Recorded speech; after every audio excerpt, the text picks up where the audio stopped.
know whether it was the color of the glass or maybe it was whatever it was. It picked up like like it was just sort of funny. Anyway. Okay, Wu, Arroyo, Baker, where are you guys? I'm here, Frank. Oh, okay. I'm here, Kim. Great. Oh, wonderful. Arroyo, are you with us? Ricardo? He was a second ago, but now he's dropped off. Oh, wonderful. Well, we're gonna wait till 12 anyway. We won't start the meeting before we say we'll start it, but just want to make sure we're ready to go.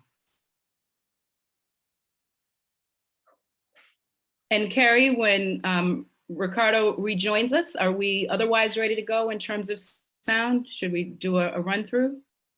For the most part, I'm just waiting to get the confirmation we're live on YouTube. We're live, but I'm waiting to make sure it's on the site. Yep. All right, I'll check in with you before I gavel in. Sounds good.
Uh-oh, Lydia.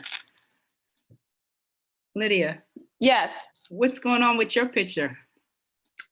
it's all I could do. I don't even know the stupid. You have no idea. I want to get a background. I want to be as cool as my other colleagues, but I love it. I think it's a beautiful, gorgeous picture. Yeah, I'm like, just not what I would envision. It's about 10 years ago. It was a little younger, but like, okay, whatever. It's the best Looks I like can you're do. doing a fun day out at a park or a beach or something. It's beautiful. I want a cool virtual background. I'm gonna try to find a cooler picture in the meantime.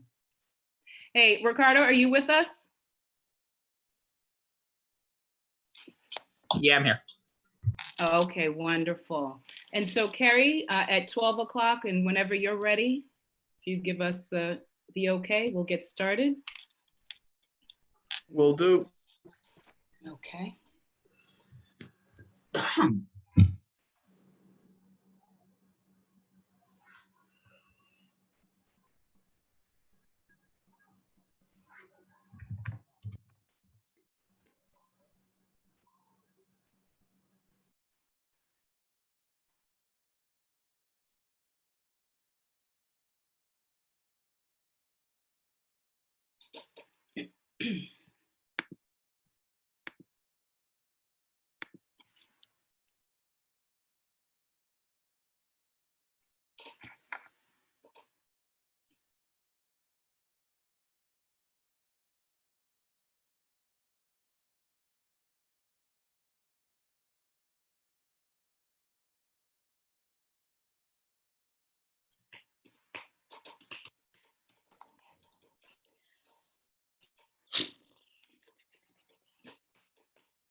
Ready when you're. Oh, wonderful. Okay. So if you guys are ready, we'll get started. Everyone good? Okay, everyone's good, right? Everyone good? Good. All right. Wonderful. Madam Clerk, will you please call the roll to ascertain the presence of a quorum?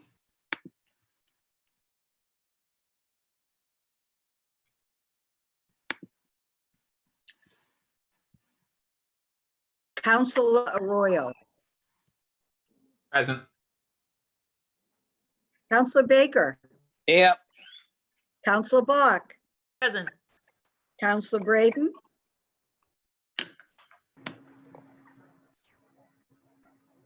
Counselor Braden, Present. Counselor Campbell, Present. Counselor Edwards, Here. Counselor Asabi George, Present. Counselor Flaherty, Here. Counselor Flynn, Here. Counselor Janey, Present. Counselor Mejia,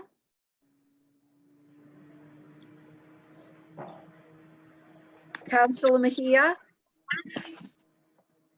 Present. Counselor O'Malley, Present. Can you hear me? and Counselor Wu. I'm present. Wonderful. Madam President, we have everyone in attendance. Wonderful. I have been informed by the clerk that a quorum is present. We will begin this meeting with the invocation followed by the Pledge of Allegiance. Madam Clerk, would you do us the honor? Thank you, Madam President. Spirit of life and love, which moves through us and through all of the world. May we this day be grateful for the gift of life which is ours, remembering today and always that the life we have and hold is to us a mystery and a precious. May we this day be reminded of the responsibilities we carry, not so that we are intimidated or overwhelmed, but so that we may be true to them and that we may be faithful in carrying them forward.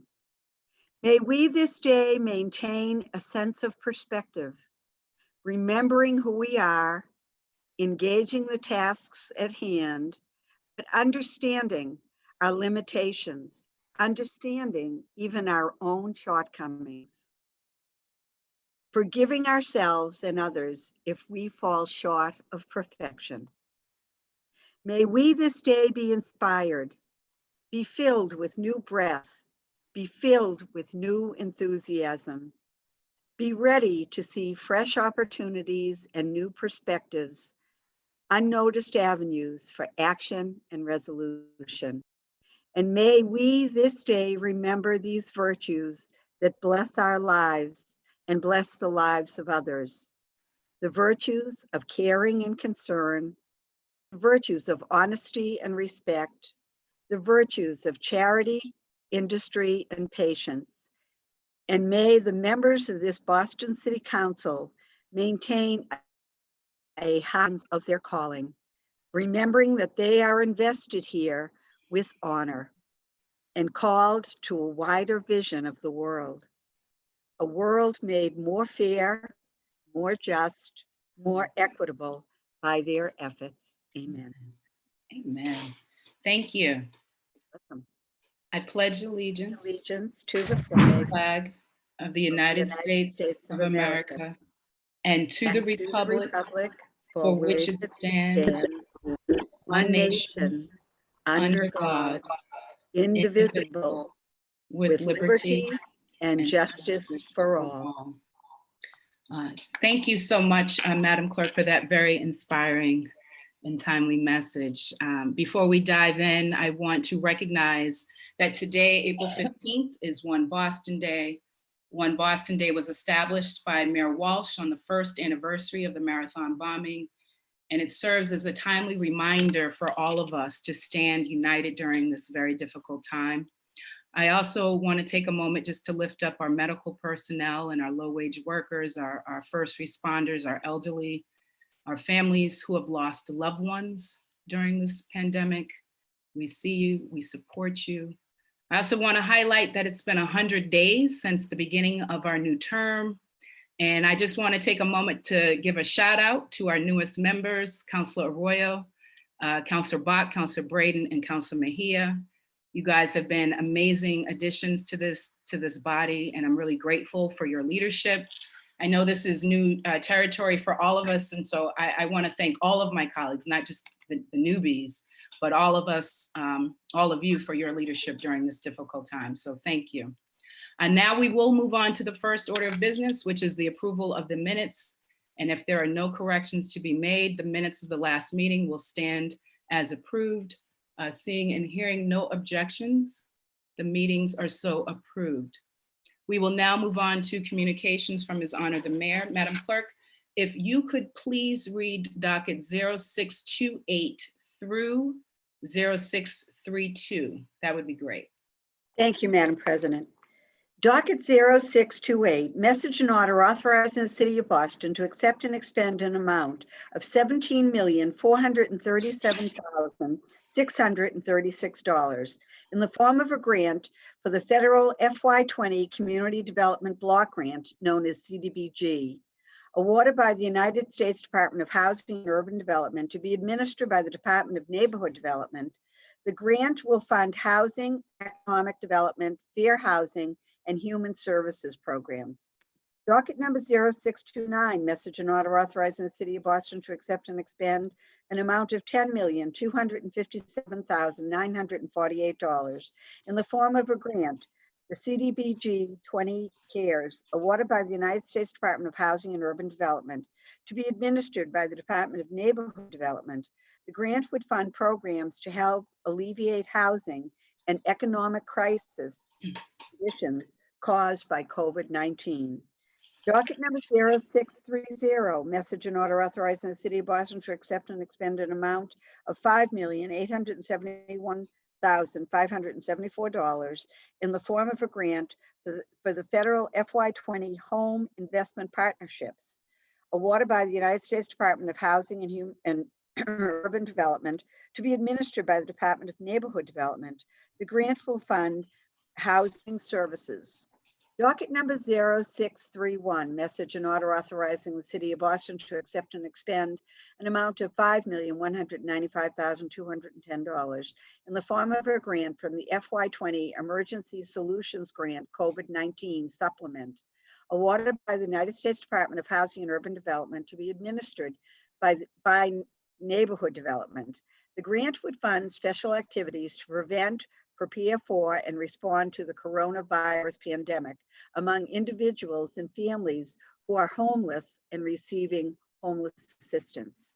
And docket number 0632, message and order authorizing the City of Boston to accept and expend an amount of $3,089,167 in the form of a grant for the federal FY20 Housing for Persons with AIDS, known as HOPWA, awarded by the United States Department of Housing and Urban Development to be administered by the Department of Neighborhood Development.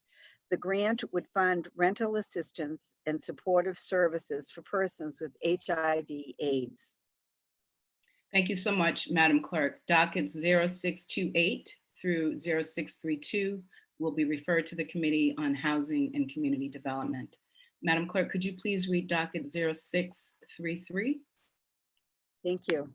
Docket 0633, message and order authorizing the City of Boston to expend and accept an amount of $2,250,000 in the form of a grant for the FY20 BFD state training, awarded by the Massachusetts Department of Fire Services to be administered by the Fire Department.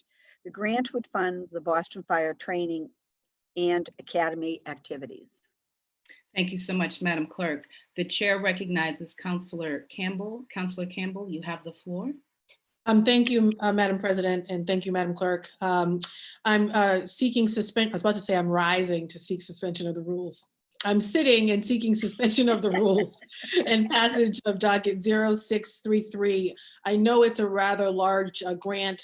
It's a state grant that we've received on several occasions before. It goes to the fire department to be used specifically for training and academy activities. It's an annual grant. The fire department is currently actually has an academy going on right now, so they can use these resources. Obviously, if we were not in the midst of COVID-19, we would probably have a hearing on this. But because we are, I'm asking that we seek the suspension of the rules or suspend the rules and passage docket today so that they can get those funds straight away for the session that is currently happening right now. Obviously, it's a real difficult and I think a bit challenging to ask them to come before the committee for this grant, which is in many respects some free money from the state for our purposes. Thank you, Madam President. Thank you so much, Councillor Campbell. Councillor Campbell seeks suspension of the rules and passage of docket 0633. All those in favor say aye. Aye. Aye. All opposed, nay. The ayes have it and docket 0633 has been passed. Madam Clerk, would you please read docket 0634 and docket 0635 together? Thank you. Docket 0634, message and order authorizing the City of Boston to accept and expend the amount of $1,506,611 in the form of a grant for the federal FY20 Emergency Solutions Grant awarded by the United States Department of Housing and Urban Development to be administered by the Department of Neighborhood Development. The grant would fund housing programs and services.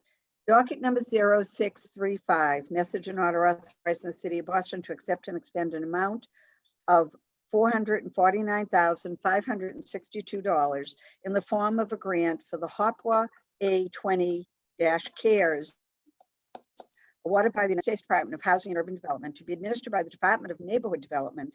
The grant would fund the Housing for Persons with AIDS program to address the impact of COVID-19. Thank you, Madam Clerk. Docket 0634 and docket 0635 will be referred to the Committee on Housing and Community Development.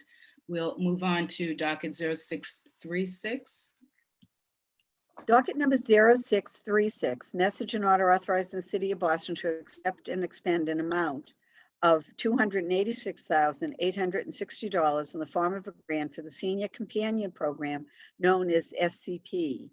Reimbursed for travel and meals plus stipends awarded by the Corporation for National and Community Service to be administered by the Elderly Commission. Thank you. The chair recognizes Councillor Braden. Councillor Braden, you have the floor. Thank you, Madam Chair.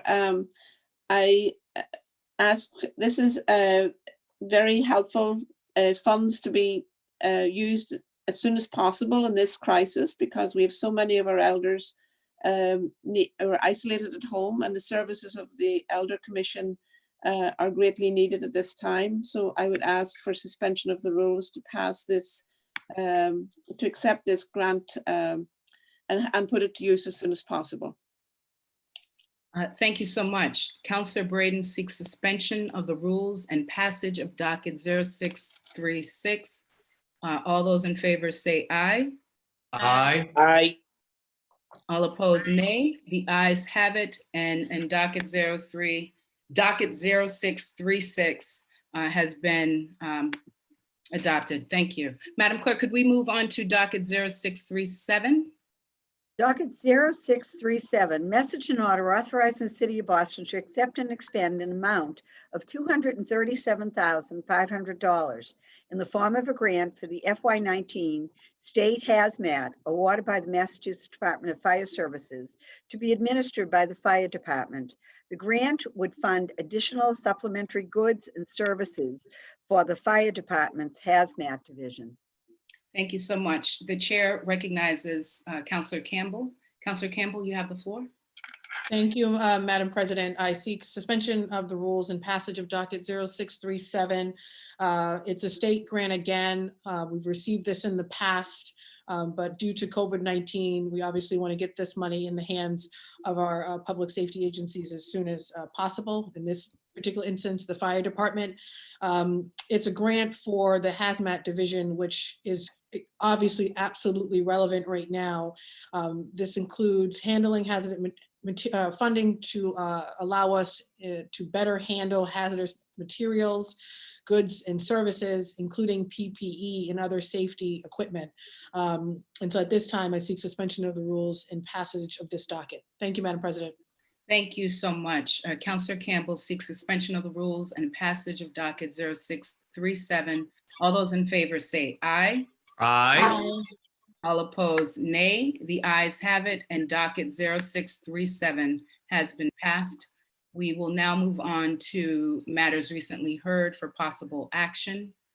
Madam Clerk, if you could please read dockets 0588 through docket 0596.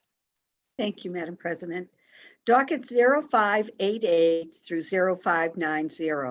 Orders for the FY21 operating budget, including annual appropriations for department operations for the school department and other post-employment benefits known as OPEB.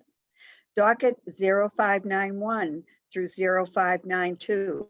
Orders for capital fund transfer appropriations. And docket number 0593 through 0596.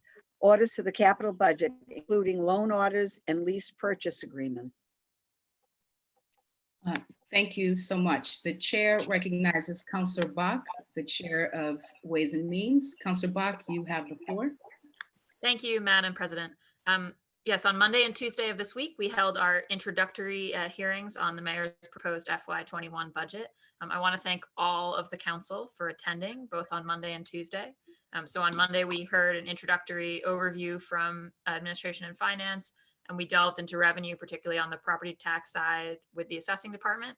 And then yesterday on Tuesday, we had an overview from Boston Public Schools, Superintendent Casilius and her staff, and then talked specifically about the funding of school budgets. So, you know, I think as we've said a few times in the past week, obviously we're in the middle of a public health emergency with a huge number of unknowns that are going to affect the budget, both in terms of revenues and in terms of the things we need to spend those revenues on. Nonetheless, you know, it's all the more important that the city continue to function. And for that, we need to go through a budget process. So I'm really glad to have the whole council engaged in that, and grateful to the administration for coming to the hearings over the last 2 days. I'm going to recommend that these items stay in committee, and actually our scrutiny will continue. Tomorrow morning, we'll be having a working session, which is just for councilors to talk about our questions on the capital side of the budget, which we'll have a hearing on the following week. And then tomorrow evening at 6 p.m., we'll be running a dedicated public testimony hearing for anybody who has questions, concerns they want to raise about the budget, so that we can hear those from the public early in this process and they can inform the council's scrutiny. So again, just want to thank all my colleagues and recommend that these items stay in committee. Thank you so much. Docket 0588 through docket 0596 will remain in the Committee of Ways and Means. We will now move on to motions, orders, and resolutions. I'm going to ask our clerk to please read docket 0638. Docket 0638, Councilor Arroyo offer the following order for hearing on the proposed guidelines for ventilator distribution and ICU beds in the event of a shortage, and ensuring that health inequities do not dictate medical care during the COVID-19 pandemic. Thank you, Madam Clerk. The chair recognizes Councilor Arroyo. Councilor Arroyo, you have the floor. Thank you, Madam President. I'd like to add Andrea Campbell. Councilor Andrea Campbell is an original co-sponsor. Wonderful. And seeing and hearing no objections, that's fine. So April 7th, the Department of Public Health released rationing guidelines for life-saving ventilators and ICU beds. The voluntary state guidelines advise hospitals to adopt a scoring system for patients, one that ranks patients lower on the list for ventilators based on their likelihood of short-term survival in the presence of certain underlying conditions. It's up to individual hospitals to decide which conditions will lower patients' rankings, but hospitals have begun considering conditions that are disproportionately found among people of color. Those are issues like diabetes, kidney disease, and heart disease. On April 7th, the Globe reported that data appears to show that the pandemic is having a disproportionate impact on communities of color, several of which are reporting infection rates that outpace their populations, and that continues to be true. Dr. Anthony Fauci, the director of the National Institute of Allergy and Infectious Diseases, said that the medical community has known for a very long time that diseases like diabetes, hypertension, obesity, and asthma are prevalent in communities of color, and that COVID-19 patients with those very underlying conditions often require ventilators and intensive care and have the highest likelihood of death due to COVID-19. We know that in Boston, the Boston Public Health Commission and all of the data we have supports that racism is the driving force behind health inequities. In Boston, people of color, most especially Blacks and Latinos, have the highest rates of asthma, diabetes, heart disease, and hypertension. If we deny ventilators and ICU beds based on pre-existing conditions caused in part or in whole by racism, it'll impact people of color disproportionately and would be a continuation of systemic racism directly leading to worse health outcomes for people of color. Therefore, I am calling for a hearing in the appropriate committee of the Boston City Council to discuss these proposed guidelines that recommend how ventilators or intensive care beds are rationed in the event of a shortage to ensure that racism does not play an intentional or unintentional role in deciding who gets medical care during the COVID-19 pandemic. Because we understand that the surge is coming now, and frankly, and in the next coming weeks, we will move urgently on that hearing because we understand time is of the essence. Thank you. Thank you so much, Councilor Arroyo. The chair recognizes Councilor Campbell. Thank you, Madam President, and thank you, Councilor Arroyo, for the partnership, but also for your continued leadership on these conversations, particularly conversations having to do with race. They're not easy, so thank you. And I also appreciate the partnership, given the fact that we share Mattapan and District 4 and District 5, of course, are neighboring communities that are seeing, sadly, their unfair share of COVID-19. Can you hear me? Yes, there was a little echo, but we're good now. Can you try again? Thank you. Yes, can you hear me? Yes. Perfect. And let me say that, and thank you for doing this also because we share obviously District 4 and District 5, namely Mattapan, and we're seeing our unfair share of COVID-19 positive cases. And while we don't have complete data on COVID-19 infections and deaths by race, we know that the data in Boston and Massachusetts is extremely troubling, and it's also troubling nationally. We are seeing that Blacks and Latinos in particular, and especially the Black community in certain cities across the country are experiencing high rates of COVID-19 diagnosis and outpacing the general population. In Boston, Blacks are only a quarter of the city's population, but we're already seeing that they are over 40% of the COVID-19 cases. And because this data is not limited, I am sure it is worse when we get complete data. And I just have to add, the health disparities that have long existed in communities of color, including higher rates of asthma, diabetes, heart disease, autoimmune diseases, did not happen by accident. They are the result of race and racism, including periods of time when residents were explicitly told that because of your skin color, you could not live in a certain neighborhood, you could not get a certain job, you could not attend a particular school.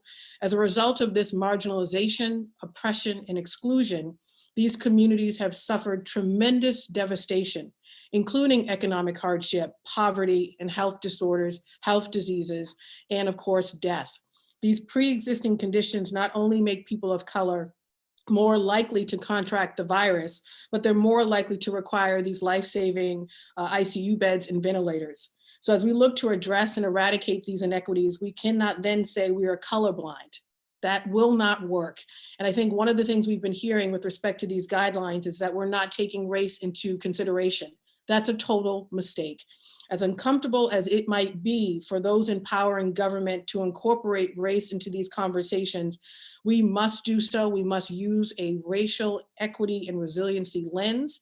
We use it for a period of time to exclude people. We need to now use it to offer up solutions to eradicate and address that exclusion.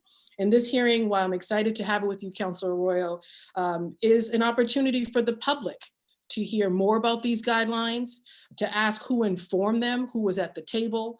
And Governor Baker and his administration keep saying that They are just recommendations to our hospitals. Well, then the hospitals also need to share, what are you going to do with these guidelines? What are your individual protocols and policies with respect to ventilators and ICU beds, especially if we get to the point where we do have a limited supply. So looking forward to having this hearing in short order with you, Councilor Arroyo, and of course, all of my other colleagues who've been fighting the fight with respect to these issues. Thank you, and thank you, Madam President. Thank you so much, Councilor Campbell. Happy to call on other speakers. I see Councilor Wu has her hand raised. Before I acknowledge other speakers, I will just ask my colleagues to please be brief in all of your comments.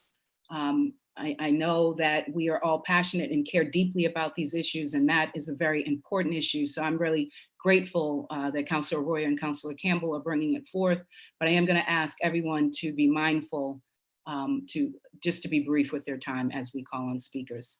The chair recognizes Councilor Wu. Councilor Wu, you have the floor. Thank you, Madam President.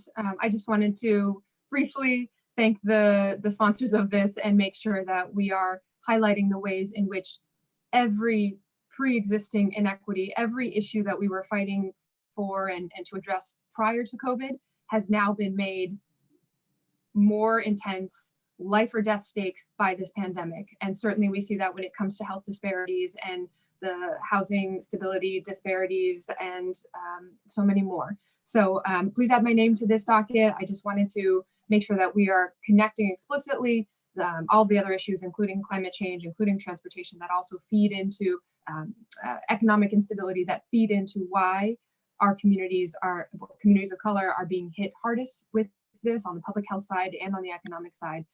And add my voice to the chorus demanding that we are proactive about this and not just waiting to review the numbers when the data finally becomes available, but have intention into the guidelines. Also wanted to lift up the great work of others at different levels of government. I know Representative John Santiago has been working very hard to make sure that physicians and particularly healthcare professionals of color have a direct say on these guidelines as well. So I want to thank him and all of our other colleagues for their work and attention on this issue. Thank you. Thank you so much. And as I call on speakers, I will ask you to please use the blue hand feature in the Zoom app to help ease things with the queue. The chair recognizes Councilor Mejia. Councilor Mejia, you have the floor. Are you with us? Can you see me? Yes, we can see and hear you. I've been having a little bit of technical difficulties, so my apologies to my colleagues for all the movement. Thank you, Madam Chair. I will be brief too. Just wanted to thank the makers and add my name to it. The only thing that I would like to add is that when it comes to communities of color, this is a conversation that we've been having for the last 50, 60 years, if not hundreds and hundreds of years. And my hope is that it's beyond COVID-19, is that this conversation really needs to look at these discrepancies and what we're going to do now and post COVID-19, because I believe that these are the sort of opportunities that present themselves for us to be real about the racial inequities that have existed here in the city of Boston historically. And I also would like to add and uplift that when we look at socioeconomic status and class, people are feeling really a distrust with city government and hospitals. So I think that if we can come to a really good place with this hearing and help put people's minds at ease and know that we have their best interests in mind, I think that this would be a good result of that, so that people can have a little bit more confidence in us as government, as well as the institutions that can protect us. Thank you. Thank you. The chair recognizes Councilor Sabi George. Thank you, Madam President, and thank you to the makers of this hearing order. I would like, it's been fascinating to learn over the last few weeks how these decisions are made and how these prescriptions for the decisions are made. It's really been a fascinating and eye-opening and revealing process for sure. I would add to the makers that they include our community healthcare centers in this conversation, because they have been doing so much of the work to care for so many of our most vulnerable residents across our city. And they know the needs of our communities, in addition to the community itself. But from a healthcare perspective, I hope that they're included, because they are doing a tremendous amount of work every day to care for our most vulnerable residents and those that are really having a disproportionate blow to their ability to access healthcare during this process. So thank you, and please add my name. Thank you so much. Is anyone else looking to speak? The chair recognizes Councillor Braden. Councillor Braden, you have the floor. Thank you, Madam Chair. Please add my name to this very important hearing order. As a healthcare professional myself, I'm very cognizant of the social determinants of health and the impacts of poor housing, air pollution, and socioeconomic status into healthcare and healthcare outcomes and health status. And I really feel that COVID-19 has lifted the veil of so many inequities in our system, and it is a call to action for us as a city council to bring these issues to the fore and to see if we can change policy and improve things for our most vulnerable populations. Thank you. Thank you so much. Is anyone else looking to speak? Would anyone like to add their name?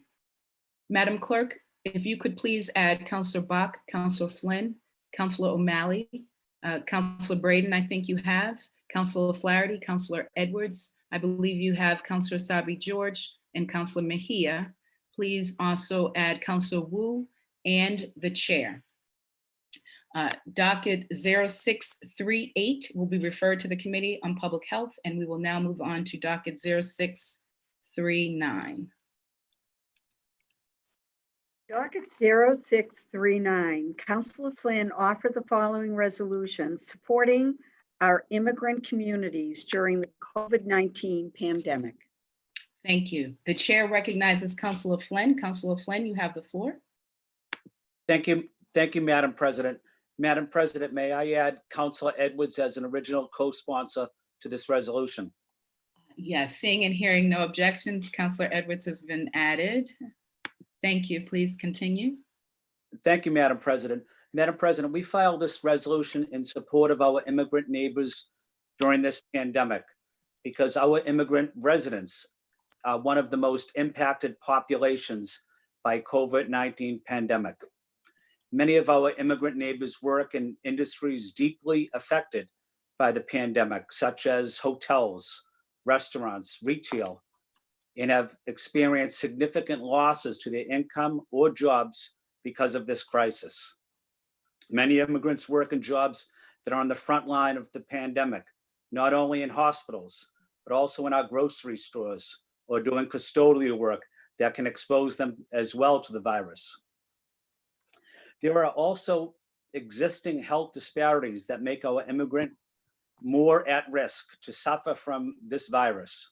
Many of our immigrant neighbors are in low-income communities or are members of communities of color, which data has shown to contain the highest rates of conditions such as diabetes or asthma, making them more likely to suffer from COVID-19. In fact, emergency doctors have reported an influx of Latinx, Spanish-speaking patients who are critically ill. Adding to all of this, immigrants can face higher barriers of access when they try to get help. Many immigrants may not qualify for assistance due to their immigration status. In addition, because of the recent public charge rule that makes immigrants who receive benefits such as Medicare and SNAP potentially ineligible. Lastly, Madam President, I wanted this council, as we have in the past, this council has always been in the corner of our immigrant communities, our immigrant neighbors. This administration has always supported our immigrant neighbors as well. So this would be a resolution to let our immigrant neighbors know that they're treated with respect and dignity and empathy, especially during this difficult period of time. Thank you, Madam President. Thank you so much, Councilor Flynn. The chair recognizes Councilor Edwards. Councilor Edwards, you have the floor. Thank you very much. And again, thank you to my colleague, Councillor Flynn, for his leadership and also in inviting me to be part of this, this resolution. I am proudly representing East Boston, which, as many people know, was second to only Ellis Island in the amount of immigrants received into the United States. So I am proud to represent, I think, the beginning of a lot of American stories, that area. And it has gone through so many iterations of who has immigrated, but what has stayed the same and what has become our strength is the fact that you can come to not just East Boston, not just the city of Boston, but this country as an immigrant and become something that become your ancestors' wildest dreams. And that is something that we need to hold to and remind ourselves. Too many of the narratives around immigrants are negative. They're blaming, they're scapegoating them. And today's resolution is uplifting and reminding us of who we are as a nation, that we are proudly from the roots of many, many countries, and proudly a country that should and continue to welcome immigrants. And, you know, at the end of the day, so many people who are dedicating their lives to the American dream so their children have better lives than they ever thought they could will never see the fruits of their labor. Many of those people who are filing taxes up into the billions of dollars, by the way, with ITIN numbers, even if they don't have Social Security numbers. I know for a fact I help people pay their taxes who are undocumented. That was my job, also at Legal Services. So they will never receive that money back. And it's a shame that the federal government went out of their way to make sure that those people who have ITIN numbers, that means they pay taxes, would be excluded from the stimulus check. So we're here today to not talk about all of the negative things that are happening to immigrants, but to remind ourselves that if supporting immigrants is supporting the American dream, it's truly patriotic, it's the right thing to do. And at the very minimum, we can say it out loud and proudly. We are pro-immigrant, we are proudly made of immigrants, and we stand strong in their corner, as my colleague said. Thank you so much, Councillor Edwards. Would anyone else like to speak to this matter? Anyone looking to add their name? Would you like to speak to this, Councillor Braden? Councillor Thank you, Braden? thank you, Madam President. I really applaud Councillor Flynn and Councillor Edwards for this resolution. As an immigrant myself, I came to this country in 1995. I have a lot of privilege coming here as an immigrant. I had a profession. I was able to get a good paying job and make a new life for myself here. It is not like that for so many people who come here to make a new life.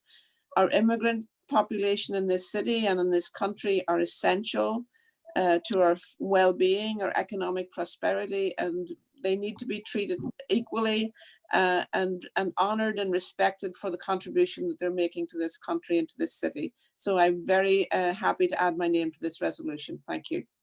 Thank you. The chair recognizes Councillor Mejia. Councillor Mejia, you have the floor. Thank you, Madam Chair. I too would like to thank both the makers for this resolution. As an immigrant myself, and someone who grew up with a mom who was undocumented for a period of time, this resolution speaks volumes to the commitment that we as a council have to those who are most vulnerable. And right now during this COVID-19, we are seeing how deeply rooted immigrants are in this community and the impact of COVID-19 on our financial well-being as well. So thank you so much for uplifting our immigrant community and being such a strong voice and a champion. Councillor Flynn, I'm glad that we're colleagues and that you are my next door neighbor in the office. You always represent, even though it may not be your own personal lived experience, but the fact that you are so deeply committed to the immigrant experience here is something that warms my heart, and I'm so grateful to you and your leadership. The same for Councillor Edwards. You know, you and your multilingual. I know I'm gonna keep it brief. Hold on, Kim. But you know, she got like 3,000 languages that she speaks, and I'm so grateful to you, Councillor Edwards, for your commitment to our most vulnerable community and how hard you fight for us. So thank you for bringing this, and I am all in. Just add my name to it. Thank you very much. Wonderful. Thank you so much. Would anyone like to add their name to this resolution? Madam Clerk, if you could please add Councillor Bach, Councillor O'Malley, Councillor Braden, Councillor Arroyo, Councillor Flaherty, Councillor Sabi George, Councillor Mejia, Councillor Campbell, Councillor Wu, please also add the chair. Councillor Flynn and Councillor Edwards seek suspension of the rules and adoption of docket 0639. All those in favor say aye. Aye.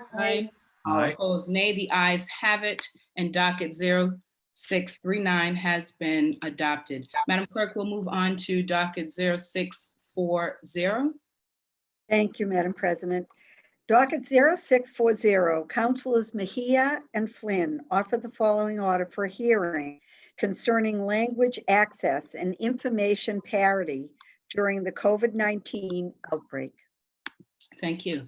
The chair recognizes Councilor Mejia. Councilor Mejia, you have the floor. Thank you, Madam Chair. Yo no sé si ustedes me están entendiendo, pero yo voy a hablar un poquito de español para que se den cuenta cómo la gente se siente cuando van a los sitios y no entienden nada de lo que está pasando. Yo estoy abogando que nosotros nos demos cuenta que la gente que no entiende el inglés se le está haciendo mucho más difícil durante este tiempo. Y le pido a los colegas míos que por favor compartan este mensaje con su gente y sean parte de este movimiento. Are you guys with me? I'm trying. Okay. So that was a test. I just really, I'm using the privilege of being able to be bilingual, and I recognize the privilege that I have in being able to speak two languages.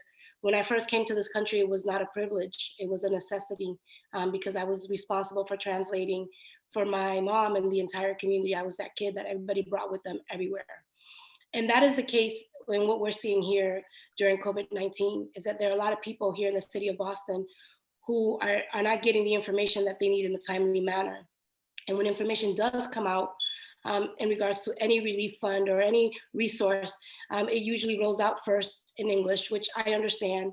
And then a few days later, it rolls out in different languages. But the problem is that oftentimes by the time people get the information, either it's too late for them to apply, or they need to work a little bit harder to find people to help them translate. So what we're proposing in this hearing is to do a deeper dive in the language access and information parity here during COVID-19. Access to information during times like this is crucial to ensure that our residents remain safe and healthy. Boston is an incredibly diverse city where over 140 languages are spoken. Some of our most language diverse neighborhoods like Dorchester, Roxbury, Mattapan, East Boston are also the neighborhoods that we're seeing the highest percentage of infected residents. Services and resources made available so far have been released in English, as I mentioned earlier.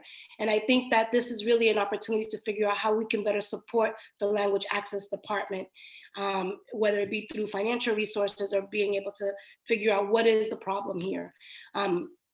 In the last 3 council hearings that we've held, I asked questions about whether or not materials were translated into different languages, and none of the resources and none of the hearings that I participated thus far have been. And all of our council hearing meetings, I understand that we're at a limited capacity, but everything is always in English, and you'd be hard pressed to find any information translated. So I'm really pushing for us to figure out if we're really about all, what does all look like? And if we want people to be a part of the process, then we need to remove all barriers to that engagement. Today, there are over 11,000, wait, English is my second language, 111,000, excuse me, Bostonians who speak English less than very well, with many resources being given out on the first come and first served basis. This puts non-English speaking residents at a disadvantage.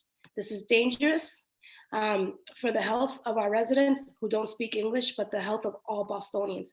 This is an opportunity to uplift the voices of those who are being most impacted socially, physically by the COVID-19 outbreak. We need to be mindful about how people are responding to this crisis. Asian Americans are targeted with vicious hate crimes, and our neighbors who don't speak English deserve access to the conversation about their health and safety too. I look forward to a productive conversation in this matter. Thank you, Madam President. Thank you so much, Councilor Mejia.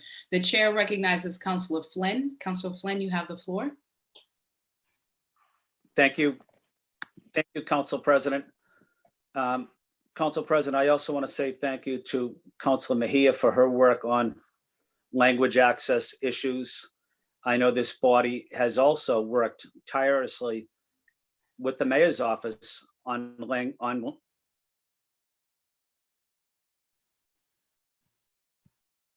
I'm sorry, it looks like we experienced a technical difficulty. Councilor Flynn, would you like to begin again? Are you with us?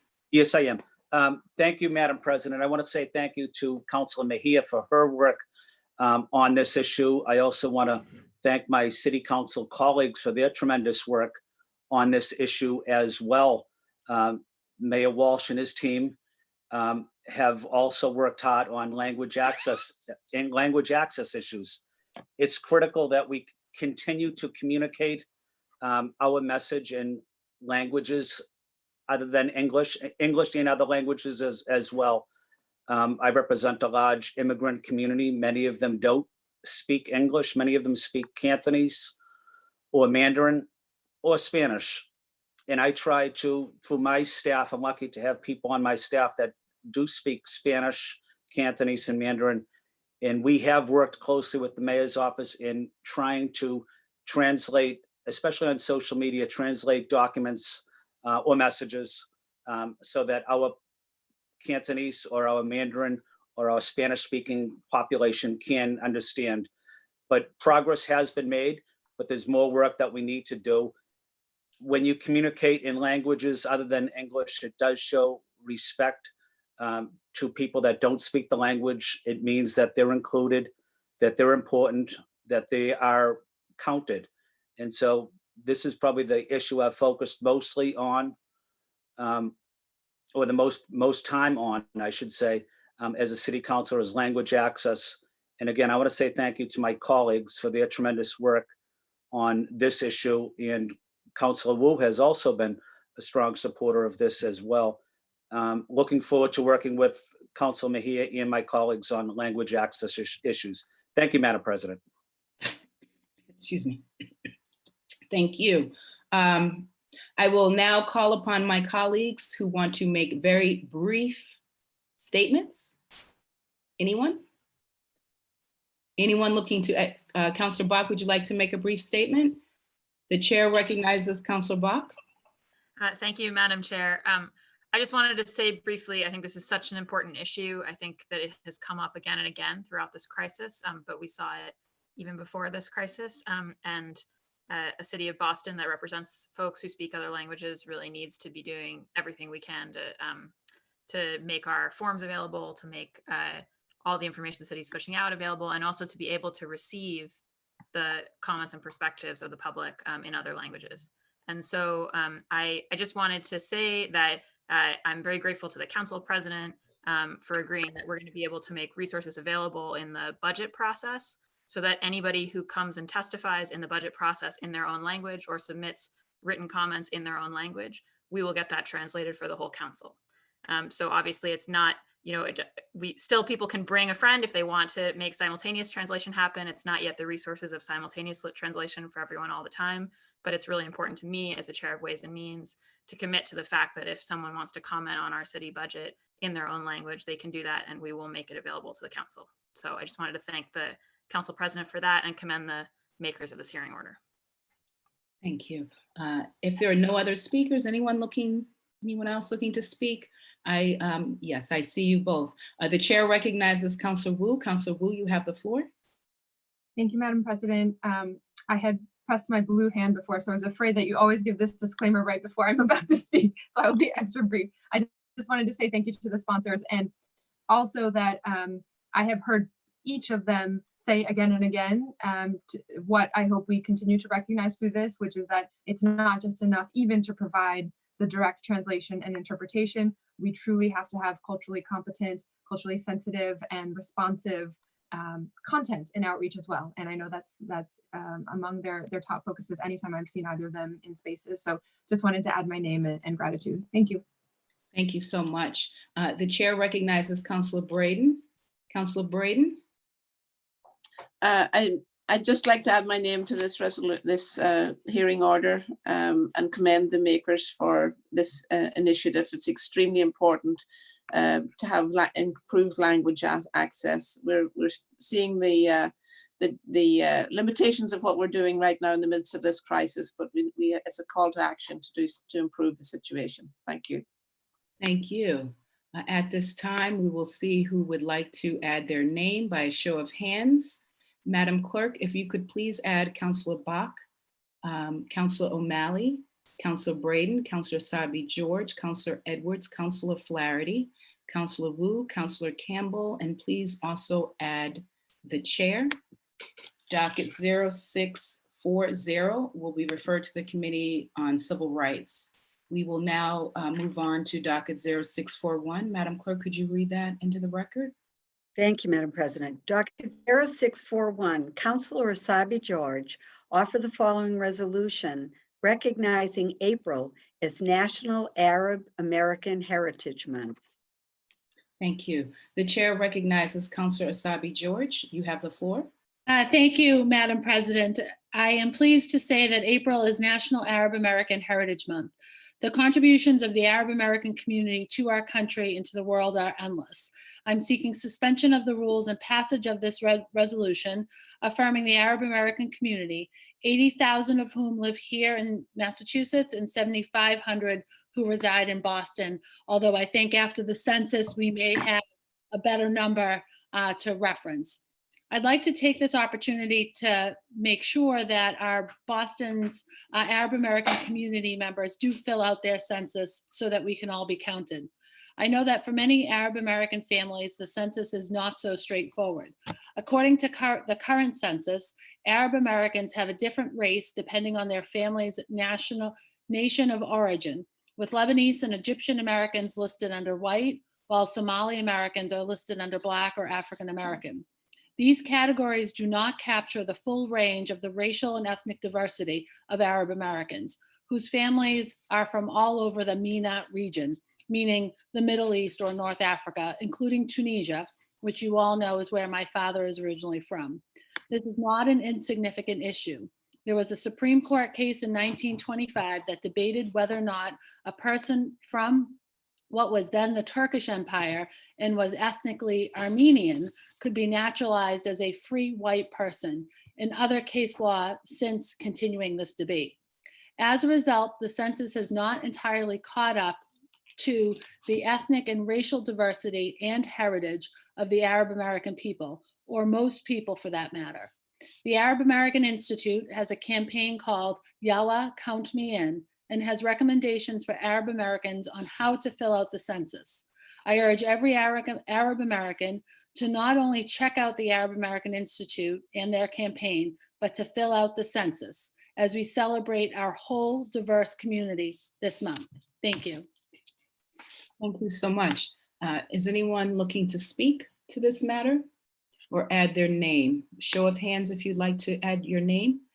Madam Clerk, if you could please add Councilor Bach, Councilor Flynn, Councilor O'Malley, Councilor Braden, Councilor Edwards, Councilor Flaherty, Councilor Arroyo, Councilor Wu, Councilor Campbell, Councilor Mejia, and please also add the chair. Councilor Asabi George seeks suspension of the rules and adoption of docket 0641. All those in favor say aye. Aye. Aye. Aye. Any opposed, nay? The ayes have it, and docket 0641 has been adopted. We will now move on to docket 0642. And just want to remind folks that if we were together in the chamber, I would be leaving the dais and calling upon the vice chair. So, Councilor O'Malley, are you all set? Thank you, Madam Chair. Madam Clerk, would you please read docket 0642? Thank you, Mr. Vice President. Docket 0642, Councilor Janey offered the following resolution in support of expanding SNAP benefits online and delivery services. Thank you, Madam Clerk. We'll of course begin with the lead sponsor, but for other councilors who would like to speak on this matter, I invite you to hit the participants button at the bottom of your screen and raise your hand.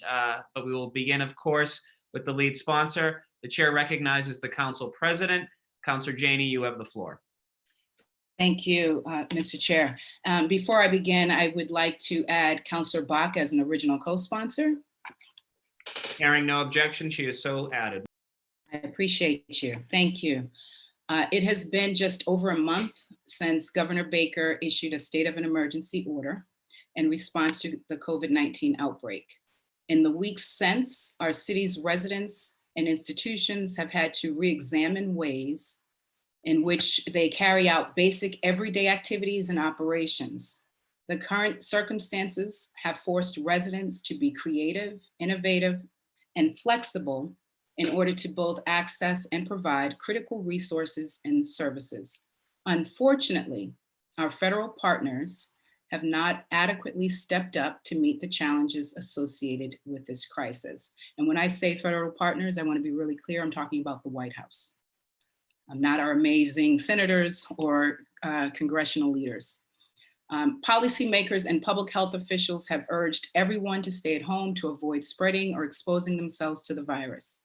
A number of us have been able to safely maintain our access to food with delivery services such as Peapod and Grubhub, among others. I am fully aware of my privilege in this situation. My biggest challenge to food access was waiting 2.5 weeks for food delivery after spending a couple of weeks chasing delivery times that would disappear before I could book them. But like many of the residents that I represent, I also experienced food insecurity growing up. My mother was on food stamps, she still is. I received free breakfast and lunch in school. And at home, our food included a mix of boxed and canned, easy to prepare food, including lots of cereal and neighborhood takeout, like pizza from Joe's and subs from Ideal. Trying day after day to order food online before finally securing a delivery was certainly an inconvenience and even a little worrisome given how little food I actually had in my house. But I knew that I would be good because I have options. I have a choice. Even though I don't own a car, I have greater access to food because I can purchase food online. However, for many of those who rely on SNAP benefits here in Massachusetts, these apps and websites are not an option for them. While EBT online purchasing programs currently exist in 6 other states, Massachusetts is not one of them. 11%, or nearly 760,000 Massachusetts residents received SNAP benefits, and in Suffolk County, that percentage is almost twice as much, with 19% of residents receiving SNAP benefits. We cannot underestimate the importance of SNAP when it comes to providing food for our residents. For every meal provided by charities like a food bank, SNAP provides 12 meals. By forcing those who rely on SNAP to physically go to the grocery store to use SNAP benefits, our federal partners are exacerbating the racial and socioeconomic disparities evident with this crisis and the subsequent response. It is imperative that our federal partners work with our state agencies to implement the EBT online purchasing program here in Massachusetts so that families who rely on SNAP can use their EBT cards to make online purchases. If they do not, we run the risk of not only spreading the virus, but also placing the brunt of the COVID-19 impacts on Boston's marginalized communities. In closing, I want to continue to lift up those on the front lines working to ensure that families have access to food, including those distributing meals to our students and our seniors. I want to lift up our neighborhood bodegas and grocery store workers, Amazon workers, and our nonprofit organizations. And I ask my colleagues to join me in supporting this resolution, and I obviously seek suspension of the rules and adoption. Thank you so much. Thank you, Madam President. The chair now recognizes the district counselor from Beacon Hill, Counselor Bach. You have the floor. Thank you, Mr. Chair. Thank you so much to Council President Janey for raising this and allowing me to be a co-sponsor. I want to say, first of all, to echo her that this is a problem that we already had. Food insecurity is a huge issue across the city of Boston, and I think one of the first things that we saw with this crisis, even before the wave of initial economic impact, was that the informal systems that we have in our communities for helping people to feed themselves week to week, things like Fair Foods in mine and sort of informal food pantries and community supper programs with our churches went away. And those things created a real gap. And then you add on to that the fact that typically the state sees about 6,000 new SNAP applicants in a week. In the first week of April, it was 22,000, which is a level we've never seen before. So we just know we already had this enormous food need and it's growing. And then you add on top of that the health concern that people have about leaving their homes, and specifically the guidance we've given to people, and especially seniors, to really try to minimize those trips. And I just wanted to lift up the work of some of our state colleagues on this front. I'm lucky a significant part of my district is represented by State Representative Jay Livingstone. And a month ago, right when this started, he reached out immediately to DTA, the Department of Transitional Assistance at the state level, to ask them to apply for us, Massachusetts, to be added to the pilot, which would allow online purchases using EBT cards, and would really enable that delivery and pickup option for folks with SNAP benefits. And so that process has been slowly grinding. And I think it's really important that this body add its voice to say that we need to speed it up. We need DTA to be acting faster on that request. There's a third-party provider called Conduent that has to do a systems upgrade in order for us to use this technology that's operating in these other states. And I really think that it's something where the council can use its voice to raise the political pressure and say, we need this to happen as soon as possible. I also know that Representative Livingstone is leading a group of state representatives and senators who are going to ask later today for, in the meantime, for the governor to extend people's utilization, basically grocers' utilization of curbside pickup, because today our EBT card holders could at least order ahead and go to a grocery store and pay at the curb without going in. And that's something that we're not seeing widespread adoption of, and could make a difference in the stop in filling in. But I also want to say, on the other end of my district, Representative Nika Elagardo has sent a letter to the federal delegation asking both for this to go into the next piece of federal legislation to say that we, Massachusetts, should be in the pilot instead of us having to petition the USDA to be in it.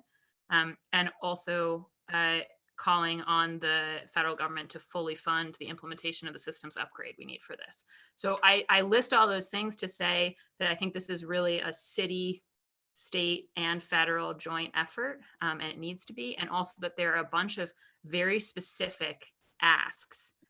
They're very specific technical things that we need people to be doing with all speed right now. And as the council president alluded to, people's food security is on the line here. So I just really want to thank her for raising this issue, and encourage my colleagues all to vote for the passage of this resolution today. Thank you. Thank you, Councilor. The chair now recognizes the at-large council from Dorchester, Councilor Asaibi George. You have the floor. Thank you, Mr. Vice President, and thank you to the makers for this ordinance or this effort today around food access, and that's really what it's about. Yesterday, I was able to coordinate a meeting with a number of family shelter providers with the mayor to talk about some of the issues that are impacting the families in our city experiencing homelessness. And the number one point that they wanted to impress upon the mayor was the inadequate and unreliable access to food that our families experiencing homelessness have. And certainly he was responsive and appreciated the needs of our families. But families who are experiencing homelessness are also experiencing hunger. Hunger is something, and a lack of appropriate access to food is something they were experiencing long before they became homeless. So this effort, this awareness, and the need to create better access to food is critically important. So I applaud this effort. Please count me as a vigorous supporter and add my name to this. Thank you. Thank you very much, Councilor. The chair now recognizes the at-large council from Roslindale. Councilor Wu, you have the floor. Thank you, Mr. Chair. Just wanted to very briefly thank my colleagues and sponsors of this, and to reiterate that we know this is a moment where we have the responsibility to deal with immediate triage, but also the opportunity to really establish and transform the structures and support systems for everyone going forward as well. And certainly food access is a pillar and foundation for that. So I want to thank the council president and Councilor Bach for lifting this up and getting the council active and leading on this issue. Thank you. Thank you, Councilor Warren. I assume you'd like your name added? Yes, please. Thank you. Madam Clerk, please add the name of City Councilor at Large Anissa Asaibi George. Also add the name of City Councilor at Large Michelle Wu. The chair now recognizes the District Council from Dorchester. Councilor Campbell, you have the floor. Thank you, Mr. Vice President, and thank you to the makers, President Janey and Councilor Bach. And I think Councilor Bach and President Janey summed it up. This is a longstanding issue in terms of food insecurity and inequities with respect to food. But I wanted to just add the public safety lens here. My husband and I, we recognize our privilege. He went to the grocery store, was shocked by the lack of physical distancing. There were customers that were just upset with one another because some customers were not physically distancing. So there was arguments at one point. It was a very stressful experience. And we know during this time, that's the last thing we want our residents to experience while trying to get something they absolutely need in their lives, of course, which is food. And so for me, this is absolutely a public safety concern.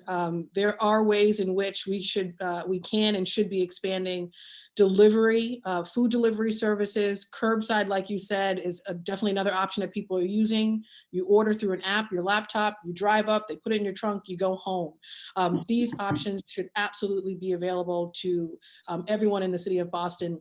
But most importantly, I want us to also begin to think about intentionality with respect to communities, neighborhoods, and populations of folks that are already more susceptible based on data that we're seeing to getting COVID-19. So how might we be even targeted in certain neighborhoods to start, where we know the correlation between those communities and SNAP benefits? There is a correlation there. So I appreciate the makers for raising up this issue. Add my name in any way I can support post the passage of this. Do let me know how. And thank you, President Janey, and thank you, Councilor Bach. Thank you, Councilor. Madam Clerk, please add the name of the District 4 Councilor, Councilor Campbell. The chair now recognizes the at-large council from Dorchester, Councilor Mejia. You have the floor. Thank you, Vice President O'Malley. And thank you to both President Janey and Councilor Bach. I think that what I'm really excited about is in this time, what we're seeing is that the issues that are impacting our poorest of the poor in the city of Boston are being elevated and highlighted. And so I think that COVID-19 continues to shed a light on those who are struggling to make their ends meet, and anything that we can do as a council to help alleviate that stress, because we know being poor is also adds a layer of emotional and mental stress. And I think that if we can remove these stressors from folks just by making it easier for them to purchase and have access to food, I'm all in. And I thank the makers, and please add my name to this resolution. Thank you, Councilor. Madam Clerk, please add the name of the at-large council from Dorchester, Councilor Mejia. Is there anyone else looking to speak? Any further discussion on this? Chair recognizes the District Councilor from South Boston, Councilor Flynn. You have the floor. Thank you. Thank you, Mr. Vice President. Thank you, Mr. Vice President. Mr. Vice President, please add my name. I spoke recently at a census forum, encouraging people to complete the census. And I talked mostly about the best, most effective federal program there is, in my opinion, is the SNAP program. But it's those types of programs, such as the SNAP program, that are the first to be cut by the federal government if we don't have an accurate count for the census. So it ties in somewhat. We need to make sure everyone completes the census so that we can have the necessary funds for an exceptional program like the SNAP program that does exceptional work in our city and in our country, especially for those most in need. So thank you, Mr. Vice President, for giving me the chance to speak, and thank you to the makers as well. Thank you, Councilor. Madam Clerk, please add the name of Councilor Flynn. Any further discussion? Would any other councilors wish to add their name to docket 0642? Madam Clerk, please add the District Council from Alston Brighton, Councilor Braden, Please add the district counselor from Hyde Park, Rosedale, Counselor Arroyo. Please, Madam Clerk, please add the at-large counselor from South Boston, Counselor Flaherty. Madam Clerk, please add the chair's name. Please add the district counselor from East Boston in the North End in Charlestown, Counselor Edwards. The council president now, alongside the District 8 counselor, move for suspension of the rules and adoption of docket 0642. All those in favor, please signify by saying aye. Aye. All those opposed, nay. The ayes have it. The resolution is adopted. Thank you. Thank you. Thank you so much, Mr. Vice President. Madam Clerk, we will now move on to docket 0643. Docket 0643, Counselor O'Malley offered the following order for hearing to explore preparation for the upcoming 2020 elections in September and November. Thank you so much. The chair recognizes Counselor O'Malley. Counselor O'Malley, you have the floor. Thank you, Madam President. A week and a day ago, the state of Wisconsin held a primary election despite the fact that the entire state was under a stay-at-home advisory since March 25th. It was unconscionable, in my opinion, that despite the fact that the governor of the state asked to move and postpone the election, legislative leaders sued successfully in court to allow the election to proceed. It was dangerous, it was wrong, it was abhorrent, in my opinion. As a result, you had people lining up, queuing up to vote, waiting for an hour or more, clustered together. We all saw the images. It's haunting these days. The city of Milwaukee, which is slightly smaller than Boston, but usually boasts about 150 polling locations, could only staff 5 of them. Now, I'm not sure what the exact number of polling locations we have in Boston. We have 255 precincts. We probably have around the same, maybe 130, 140, perhaps 150 voting locations, and so many are double or triple precincts. To try to operate an election with only 5 open is just dangerous and wrong. Now, I want to be clear, the city of Boston doesn't dictate its own election policies and procedures. That, of course, is done by the state. But today I'm calling for a hearing to discuss preparation of both our September 1st primary election, as well as our November 3rd general election in the months ahead. Now, Massachusetts is one of the few states that does not currently have no excuse absentee balloting. What that means, as many of us know, and many folks watching know, that in order to obtain an absentee ballot, you have to have some excuse. You could have a work conflict, you could have a health issue, you could be out of town traveling, and that's typically the only way that you were allowed to receive an absentee ballot. Now, to their credit, the Massachusetts State Legislature and the Secretary of State's office have allowed for COVID-19 safety measures to be an agreed upon excuse for getting an absentee ballot. That's a very good thing, and we're already seeing some special elections or town elections in other municipalities across the Commonwealth. But that will no doubt mean a flood of absentee applications for the city this fall. It also will mean likely that we could have staffing issues. So the purpose of this hearing that I'm calling for today is both to make sure that we're doing everything humanly possible. We've done some great things in this city. We've done some great things in this state as it relates to election reform and making it easier for folks to vote. In fact, it was about 6 weeks ago yesterday that we had our state primary election. And in the week leading up to that, or the week and a half leading up to that, we had early voting location in most of Boston's neighborhoods. That's a very good thing to do to, again, make it easier for folks to vote and to minimize the impact of folks queuing up in line. But I also think it's time that we have a conversation about a total vote by mail election in the Commonwealth of Massachusetts. At least 3 other states currently do that: Colorado, Washington, Oregon. These states are slightly smaller than the Commonwealth, or are approximately the same size of the Commonwealth, or even larger than the Commonwealth in terms of population. We need to be having a conversation about doing an all vote by mail in Massachusetts now. What would that entail? What would that extra demands would that put on, obviously, our incredibly talented and dedicated election officials? So there's a lot of conversations we should be having now. Obviously, we are several months away from both our primary and our general. I know that we all pray and are working to make sure that there will be some, we will resume to some level or some semblance of normalcy by the fall. But of course, COVID-19 will still be impactful all of our lives in September and November. And there's a very real fear that we could see another resurgence of cases come the fall when flu season, the typical flu season, starts again.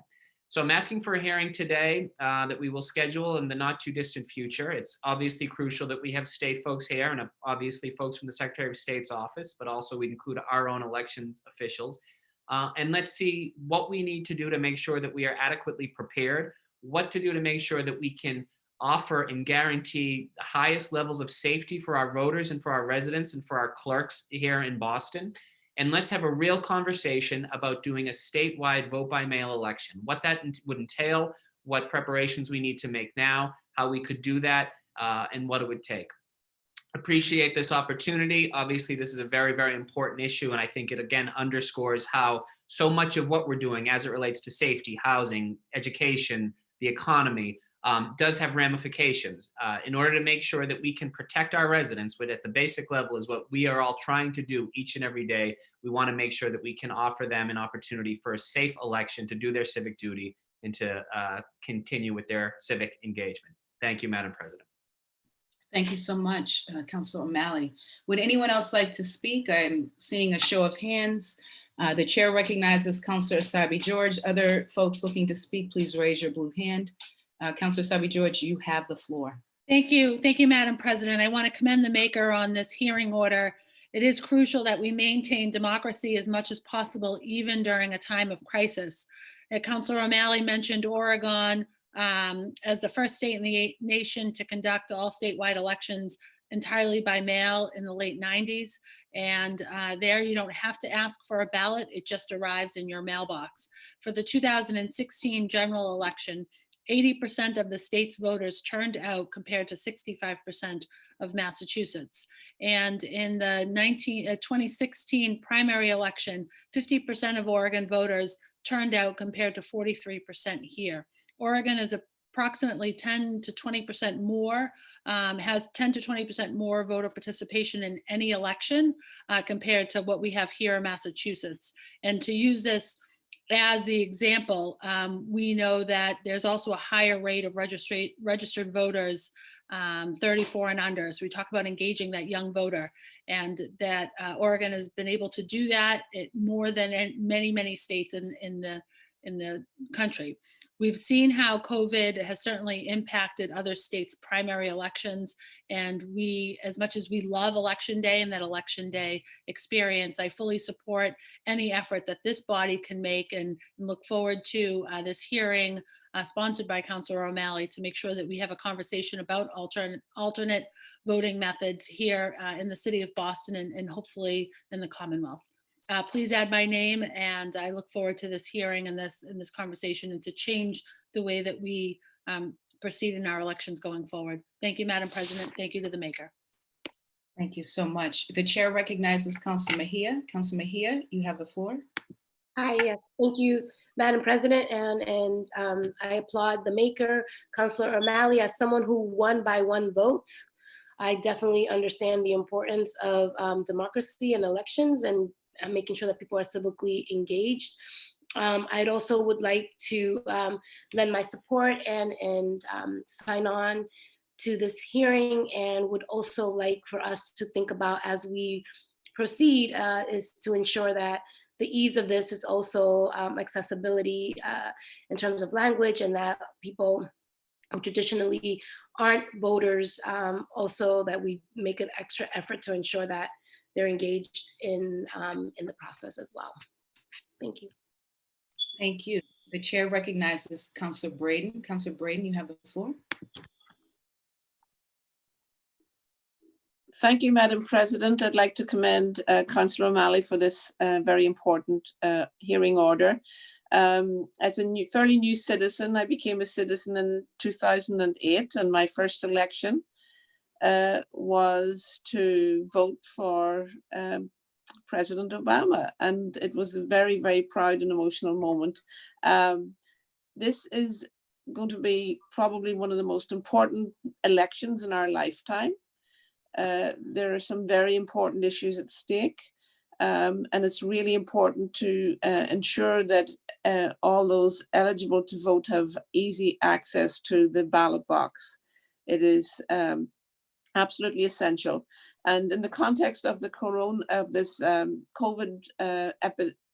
crisis, it's really a timely and important thing to do, to look at how we're going to vote. The primary is going to be September 1st, which is move-in day in Alston Brighton, which is a crazy day at the best of times. But there's lots of issues at stake, and I think we certainly need to look at voting by mail as a way to increase our franchise. Thank you. Thank you.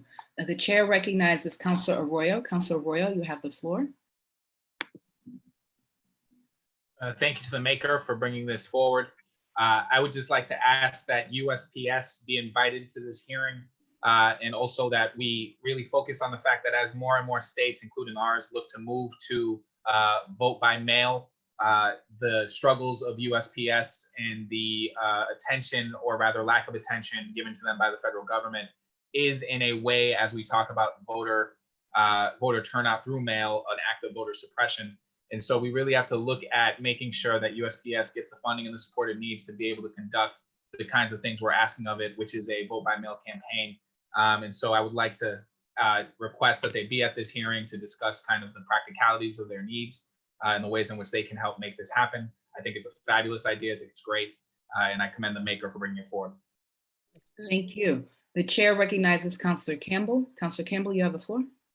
Thank you, Madam President, and thank you to the maker for bringing forth this critical issue, and also speaking to what happened in Wisconsin, which was extremely distressing and depressing, frankly, that folks would choose partisanship over the health of their residents.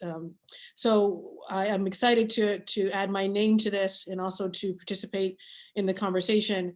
And I also think it's important to recognize that these suppression efforts are targeted to certain communities, and namely communities of color, to urban areas, urban centers, to reduce the turnout in those areas. And so what happened in Wisconsin is a reflection of that, of efforts that have been going on for some time, particularly in some of our southern states. So I think it's important to also highlight that in these conversations, because these suppression efforts aren't just happening, they're organized, they're strategic, and sadly, they are looking to suppress the vote of folks who would turn out and change the leadership down in Washington, D.C. So thank you, Councilor O'Malley, for bringing this forward. And Madam President, I look forward to adding my name. Thank you. The chair recognizes Councillor Edwards. Councillor Edwards, you have the floor. Thank you very much. I want to first commend the maker. I can't think of a more prevalent conversation to be having right now as an elected person, as an elected body, and also looking at one of the most, I think, consequential elections that are going to happen in our lifetime. It is so incredibly refreshing to see your leadership in pushing this conversation forward. It is about how government operates ultimately, and whether we choose to operate in an inclusive manner to make sure that people can hold us accountable and participate or not. And no one should be forced to be thinking between their health and voting at any point in time. No one should be thinking in terms of what I'm going to put my body, myself, my children through in order to be the most patriotic, to be the most American that I can be. And so I think this is a wonderful conversation to be had. And in general, as part of the many conversations we're going to have of how we're going to operate differently, because we should not be going back to normal. This is a wonderful time to sit back and analyze all ways in which we operate as a city of Boston, and all aspects, as my colleagues had mentioned in other ways, that need to be improved, that need to be revamped, and need to move in a more efficient way. So I look forward to this conversation. I think this is exactly the conversation looking at not just elections, but how we communicate, speak to, and promote the elections as well. All of those things are in need of a revamp, I believe, and I thank you for your leadership, Councilor O'Malley. I'm excited for this hearing. Thank you. The chair recognizes Councilor Bach. Councilor Bach, you have the floor. Thank you, Madam President. I again want to commend the maker and just say that, as we've discussed on other issues, like this is raising something that already existed as a problem. We already were not designing elections in this country, or frankly in this state, in a way designed to maximize participation. And I think even the fact that we have a state election that is currently scheduled for September 1st, the biggest move-in day in Boston, and right around Labor Day weekend, is, to my mind, sort of an insanity. And it's one that existed before COVID-19. So I definitely think that this public health emergency, which is ravaging us in so many ways, does provide an opportunity to at least set right something that has been wrong, which is that our elections are not set up to maximize the franchise, and they should be. So very much commend the maker and would like to have my name added. Thank you. Thank you.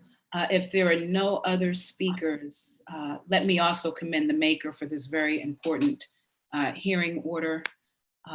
If there are no other speakers, I'd like to get a sense of who would like to add their name. Madam Clerk, if you could please add Councilor Flynn, Councilor Asabi George, Councilor Mejia, Councilor Edwards, Councilor Campbell, Councilor Flaherty, Councilor Arroyo, Councilor Wu, and please also add the chair. Docket 0643 will be referred to the Committee of Government Operations, and we will now move on to docket 0644. Docket 0644, Councilor Campbell offer the following resolution urging Boston Public Schools to ensure equity in access to quality remote learning.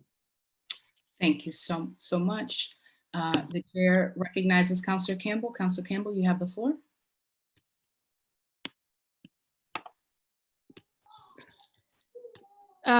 Just a minute, the baby's crying, so can I actually ask that we go to the next docket and come back to this one? Not a worry. Thank Let's see you. where we are on the agenda. Yes, we will do that. Madam Clerk, we will then move on to docket 0645, please, and we'll come back to docket 0644. Thank you, Madam President. Docket 0645, Councilor Flaherty offered the following resolution in recognition of National Child Abuse Prevention Month. Thank you so much. The chair recognizes Councilor Flaherty. Councilor Flaherty, you have the floor. Thank you, Madam President. I'd like to, at this time, add Councilor Campbell as an original co-sponsor, and if there's no objection, looking to suspend Rule 12 to add Councilor Flynn as an original co-sponsor as well, Madam President. Rule 12. Seeing and hearing no objections, both have been added. Thank you, Madam President. As we all know, child abuse and neglect are serious issues that affect each and every one of our communities and our neighborhoods. As a father of 4, it pains me to think that any child has to endure any type of abuse or neglect. And April is a National Child Abuse Prevention Month. And while this April, much of our efforts and energies are focused on the COVID-19 response, raising awareness about child abuse and the preventative measures we can put in place to protect our children and our communities is critically important to remember at this time. As highlighted by a recent Boston Globe article, reports of abuse and neglect en masse have declined by nearly 60% compared to this time last year. And as we continue our efforts to slow the spread of COVID-19, many mandated reporters, such as our teachers, our pediatricians, our daycare workers, et cetera, have dramatically less, if any, opportunities to see at-risk children and to make the necessary reports to DCF. And so as a former assistant district attorney, someone that spent time as a juvenile point prosecutor and also participated in the child abuse team, I've seen many disturbing cases of child abuse and neglect and can speak firsthand to the importance of the partnerships right here in the city with our city welfare agencies, community and our faith-based organizations, law enforcement, of course, as well as our educational organizations. So as a body, we have both access to our constituents and these partnerships and have a responsibility to continue to keep this issue on the forefront and work together to increase awareness about child abuse, neglect, and preventative measures that we can take to avoid it. So as a body, I'm offering this resolution as a way to come together to recognize April as National Child Abuse Prevention Month and use our platform to be particularly vigilant about the well-being of our children and families during the COVID-19 pandemic. And I recognize that I'm not alone in this space and working in this space. So that's why I've reached out to include our colleagues as well as those our other colleagues that have in their own individual way have lent a hand to this issue. So I appreciate that. And at the appropriate time, Madam President, would be moving for adoption, suspension and adoption of this resolution. Thank you. Thank you so much, Councilor Flaherty. The chair calls upon Councilor Campbell. Councilor Campbell, we are on docket 0645. Yes, thank you. And the privilege of having, not being a single parent, right? So I have some support. So thank God for my husband. And thank you guys for allowing me that courtesy. So I just want to thank Councilor Flaherty for his leadership on these issues, particularly in his previous work as an ADA, but also Councilor Flynn for his work on these issues. They're difficult issues to talk about, whether it's domestic violence, sexual assault, or child abuse. And Councilor Flynn and I obviously partnered last year on a hearing order to address these issues. And the good thing about this work is that we have a lot of providers on the ground who've been doing this work for decades, meeting the needs of many of our folks in their most trying and challenging times. So I look forward to continuing that work with Councilor Flynn and continuing our meetings with providers to see how we as a city can do better, but particularly in the context of COVID-19 and the stay-at-home orders. There are reports, particularly in the child abuse space, not the domestic violence space, which is going up, but in the child abuse space, saying that things are going down. And I think all the folks who've been following this work, who pay attention to these issues, know that that's probably because our young people, our children, are not in spaces where they would be reporting this or speaking up. And then folks who are mandated to report this would be reporting this to the appropriate authorities. So we have to be very mindful and careful about these issues. I think it's a unique opportunity to support the providers on the ground who are doing this work, and to think creatively about what else we can do in this space. This resolution is one step in that direction. So thank you, Councilor Flaherty, for continuing your work in this space. Thank you for raising up the issue, and thank you for allowing Councilor Flynn and I to participate in this conversation and also in this resolution. Thank you, and thank you, President Janey. Thank you so much. The chair recognizes Councilor Flynn. Councilor Flynn, you have the floor. Thank you, Madam President, and want to say thank you to Councilor Flaherty for allowing myself and Councilor Campbell to join him on that resolution. I want to say thank you to Councilor Flaherty for his work as an assistant district attorney in working in the criminal justice system on this important issues, and also to recognize Councilor Flaherty. I see him often at the sports programs in South Boston, mentoring young kids as well. So he's a great role model to our town and our city. So I want to say thank you to Councilor Flaherty and to Councilor Campbell. We continue to work on this issue and domestic violence issues. I'm learning a lot about listening to various providers and survivors. So it's an honor to partner with Councilor Campbell as well. Thank you, Madam President. Thank you so much. Anyone else looking to speak? A show of hands would be nice. Blue hands. Anyone looking to add their name? Madam Clerk, could you please add Councilor Bach, Councilor O'Malley, Councilor Braden, Councilor Sabi George, Councilor Mejia, Councilor Arroyo, Councilor Edwards, Councilor Wu, and please also add the chair. Councilors Flaherty, Campbell, and Flynn seek suspension of the rules and adoption of docket 0645. All those in favor say aye. Aye. Aye. All those opposed, nay. The ayes have it, and docket 0645 has been adopted. Let's move back in the agenda to, I believe it was docket 0644, Madam Clerk. And so let me get my gallery view to make sure. Okay, Campbell, you're all set. All right, Madam Clerk. And we're going to go back, and this is docket 0644. Madam Clerk. Docket 0644, Councilor Campbell offered the following resolution urging Boston Public Schools to ensure equity and access to quality remote learning. Thank you. The chair recognizes Councilor Campbell. Thank you, President Janey. First, I would like to add you as an original sponsor. Madam Clerk, if we could add President Janey as original sponsor. I'd be delighted. Hearing and seeing no objections, Madam Clerk. Thank you for your advocacy and partnership. The wonderful vice chair again to help me out. After you speak, he'll call upon me to speak. Awesome. So wonderful. Thank you, President Janey. You have the floor. And thank you for your hard work on these issues, particularly going back to your advocacy days at MAC when we were partnering in the work. So I appreciate the partnership here. And as we know, ensuring every child in the city of Boston has access to a high quality education is important, of course, to all of us, whether we are in a time of crisis or not.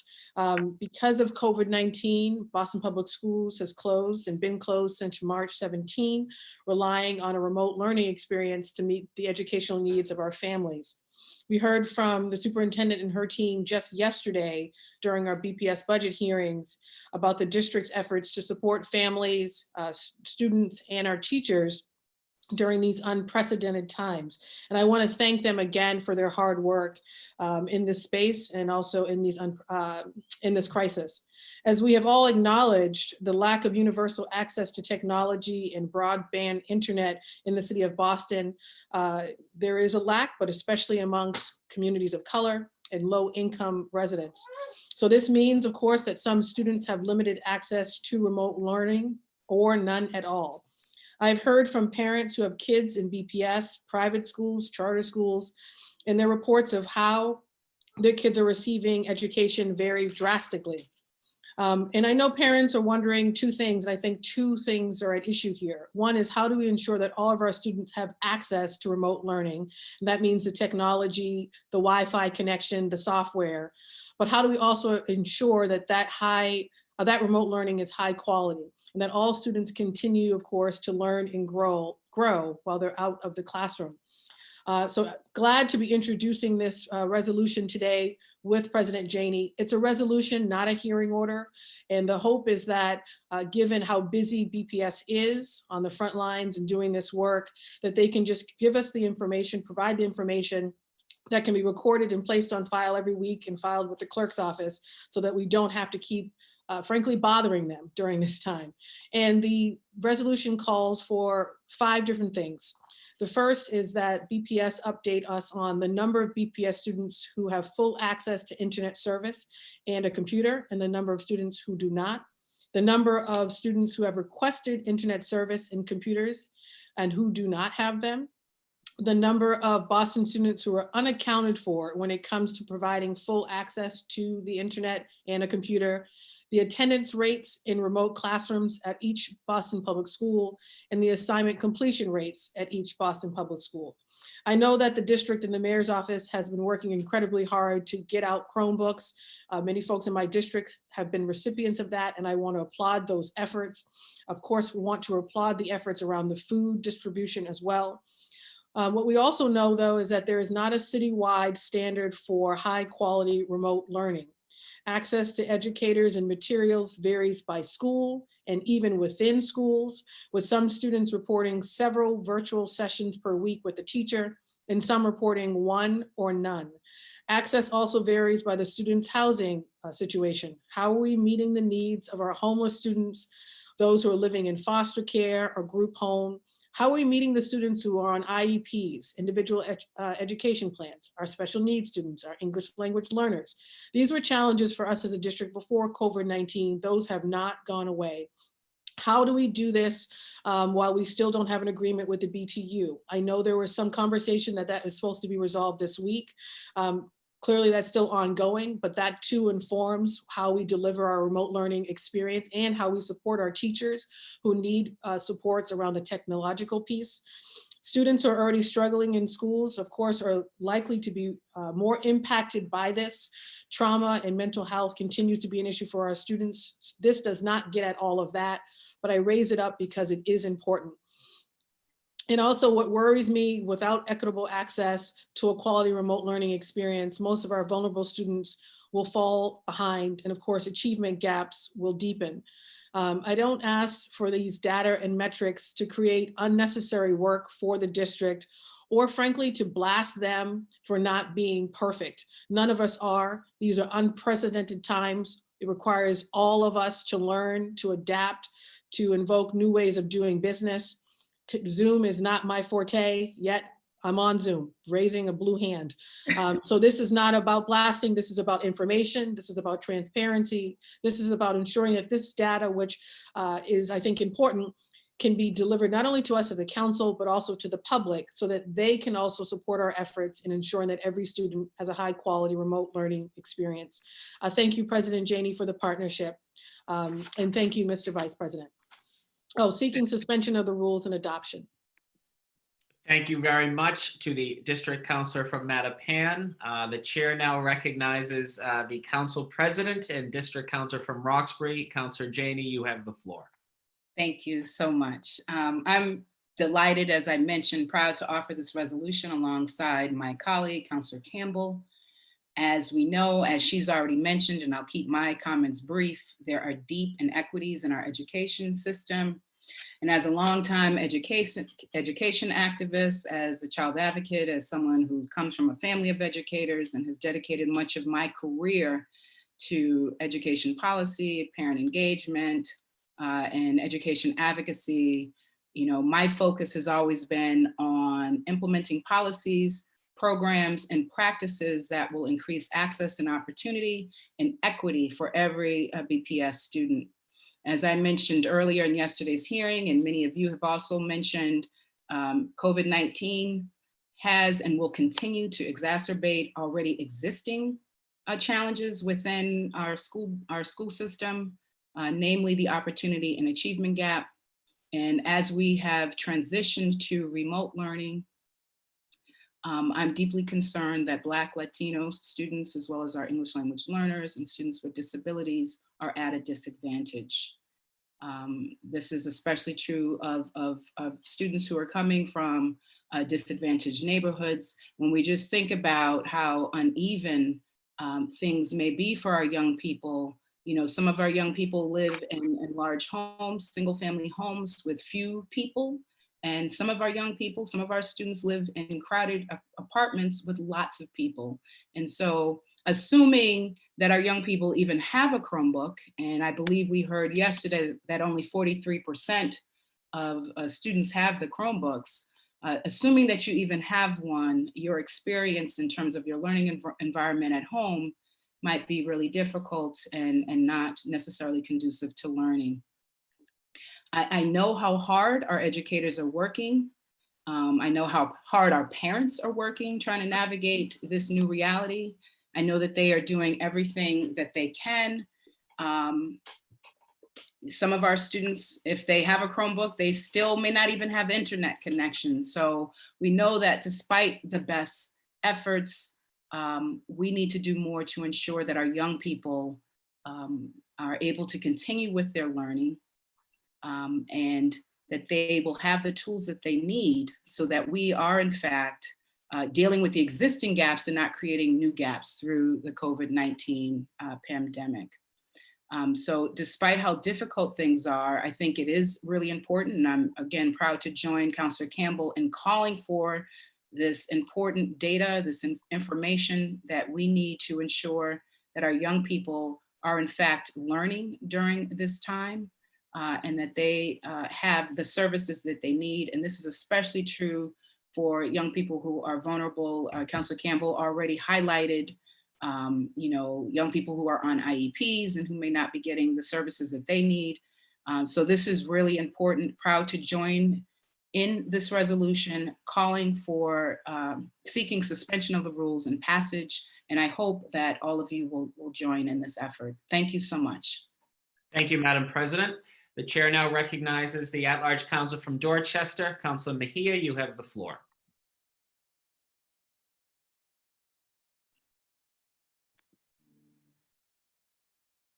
There may be a little bit, try again, Councilor Mejia. Yes, thank you, Vice President, Councilor O'Malley. So I just also wanted to add my name to this resolution. You know, many of you know that I was pushing 20 by the time I graduated high school. I'm one of those kids that disappeared from the halls with very little support. And as we continue to move on to this remote distance learning, I think it's really important for us to also uplift that there are a lot of students who are chronically absent, who were already chronically absent and disengaged when school was in session, and that these are the young people that I carry in my heart as I talk about the issues of equity, because there was a reason why they were unable to access the curriculum when schools were in session, and now even more so feel further removed from whatever safety net that they've had. So I really am pushing the city to ensure that our kids are not left out of this conversation. One thing that I would also like to uplift, and I know that we're focusing specifically on BPS students and equity, but I think that there's one point that I'd like to drive home here, is that there also, this is an opportunity to look at disciplinary practices, punitive disciplinary practices that often comes from our charter public schools. I think that it's really important for us to recognize that during this time when kids are feeling emotionally distressed, that I am really pushing to ensure that equity is also how our kids are being treated and spoken to, even if it's virtual. I've heard from a lot of parents who have kids in charter schools that they feel like some of those punitive actions that happen while school is in session are bubbling up to the top during these virtual Zoom classroom conversations. And so I think that equity, it's not just about access to resources and materials and time, but it's also how our kids are being treated in even if it's remote learning. So I want to ensure that as we talk about this conversation, that is also part of the social and emotional well-being of our students. And that is a racial disparity, because oftentimes it's our kids of color who are being penalized more harshly. So I just want to uplift that and include that into the conversation. Thank you. Thank you, Councilor Mejia. Madam Clerk, please add the name of Councilor Mejia. The chair now recognizes the at-large councilor from Roslindale. Councilor Wu, you have the floor. Thank you, Mr. Chair. Just wanted to add my name to this docket, please, and to thank the sponsors for this. I echo so many of the comments that have been made already about the need for transparency, for data, and to make sure that equity is driving all of our decisions. Certainly, we know that we're in what was an unexpected time, but now that we have a sense that this will be the new normal for a while yet, it's important to really buckle in and understand the detailed plans for what we will be doing with that data and how we will make decisions moving forward. There's some opportunity in the current situation in being able to supplement standard classroom learning, now forever in the future with this framework, and being able to provide resources to students from wherever they may physically be located. But let's have some clarity on what elements of this are intended to be just while schools are closed, what elements are intended to be strengthened to supplement learning when we return more to an in-person time, and most of all, how this will continue to close some of the gaps that have been documented across our district for many, many years now. Thank you very much. Thank you, Councilor Wu. Madam Clerk, please add the name of the at-large council from Roslindale. Is there any further discussion? Would any councilors wish to add their name to this resolution? Madam Clerk, please add the name of the at-large council from South Boston, Councilor Flaherty. Please add the name of the district council from South Boston, Councilor Flynn. Please add the name of the at-large council from Dorchester, Councilor Anissa Asaibi George. Please add the name of the district council from Alston Brighton, Councilor Liz Braden. Please add the name of the district council from Beacon Hill, Councilor Kenzie Bach. Please add the name of the district council from East Boston, Councilor Edwards. Councilor Mejia, I believe we've added your name already. Anyone else wishing to add their name? Seeing, hearing none at this point, the council president, the district council from Mattapan, and most importantly, Aiden, move for suspension of the rules and adoption of Want your name docket added? 0644. That's awesome. All those in favor of suspension of the rules and adoption of 0644, please signify by saying aye. Aye. Aye. All those opposed say nay. The ayes have it, and the docket is adopted. Thank you, Councilor O'Malley, and thank you, Aiden. We'll move on now to docket 0646. Madam Clerk, could you please do the honors of reading it? Thank you, Madam President. Docket 0646, Councilors Braden and Wu offer the following resolution in appreciation of emergency daycare operators serving families of frontline workers in the COVID-19 pandemic. Thank you. The chair recognizes Councilor Braden. Councilor Braden, you have the floor. Thank you, Madam President. Our essential service workers are continuing to provide critically necessary services during this coronavirus pandemic, including our healthcare professionals, our first responders, grocery store workers, pharmacy technicians, waste management, transit workers, and educators, and many others. I want to especially uplift and acknowledge the emergency daycare operators who are caring for the children and dependents of our essential workforce so that they can continue to provide critical services with peace of mind, or at least one less worry about childcare options. There are nearly 30 such emergency childcare centres operating in the city of Boston at the moment, with just one in Alston Brighton. The entire city, as well as this body, depends on childcare services so that those deemed essential can report to work without worrying about who will care for their young children. So many of our family childcare providers and emergency childcare providers in this moment are women and immigrant-owned small businesses that are providing services every day, but most especially in this moment of our COVID crisis. However, we must make note of the increasing childcare costs and barriers to operating in this industry across the system throughout Massachusetts, even before the coronavirus pandemic. Not only have childcare subsidy vouchers become increasingly difficult for parents to obtain, but those running daycares have been increasingly subject to displacement by property owners. It is my hope that with this resolution, the future action by this body following the pandemic, we may work to address systemic barriers to the operation of childcare programs and uplift the work of our childcare providers. Thank you. Thank you. The chair now recognizes Councilor Wu. Councilor Wu, you have the floor. Thank you, Madam President, and thank you so much to the lead sponsor for her partnership on this and for her continued leadership to lift up the stories and the struggles and inspiration from within her district and across the city of those who are right at the front lines.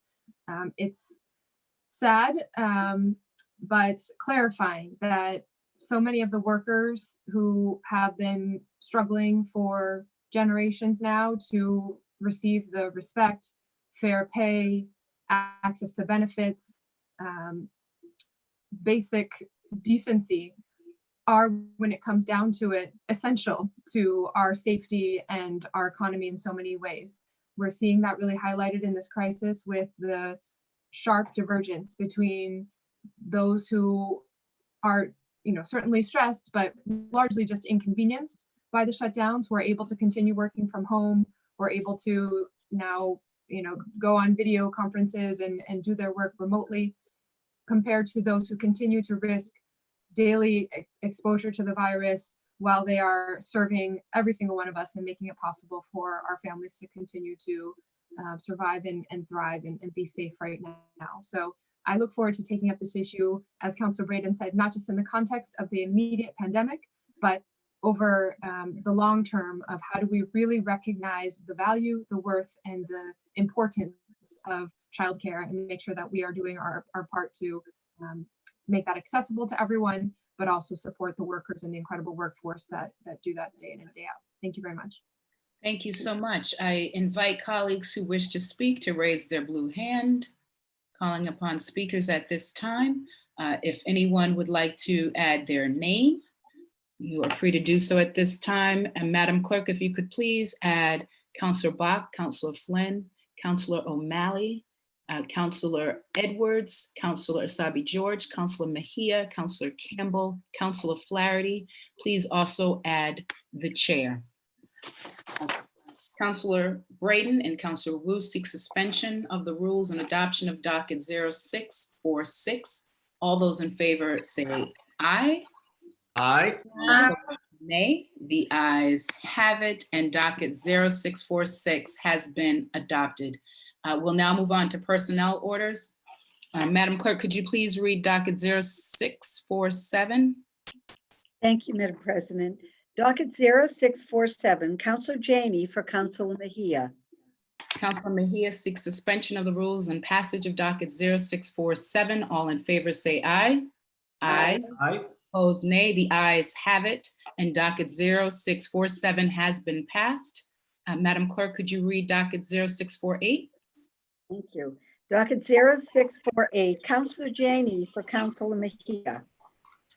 Counselor Mejia seeks suspension of the rules and passage of docket 0648. All those in favor say aye. Aye. Opposed, nay. The ayes have it, and docket 0648 has been passed. I don't believe we have any late files, which is good. So we will now move on to the green sheets. Anyone who wants to remove an item may do so at this time. Okay, wonderful. The chair recognizes Counselor Edwards. Counselor Edwards, you have the floor. Thank you very much, Madam Chair.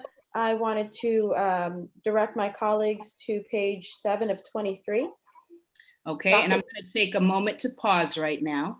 Okay, so at this time, we're going to have the clerk read the docket, and while she's doing that, I'm going to encourage you guys to look at your email. So this item is being sent to you via email right now. Thank you. So Madam Clerk, if you could please read docket 0452 into the record. Thank you, Madam President. In the Committee on Housing and Community Development, docket number 0452, sponsored by the mayor.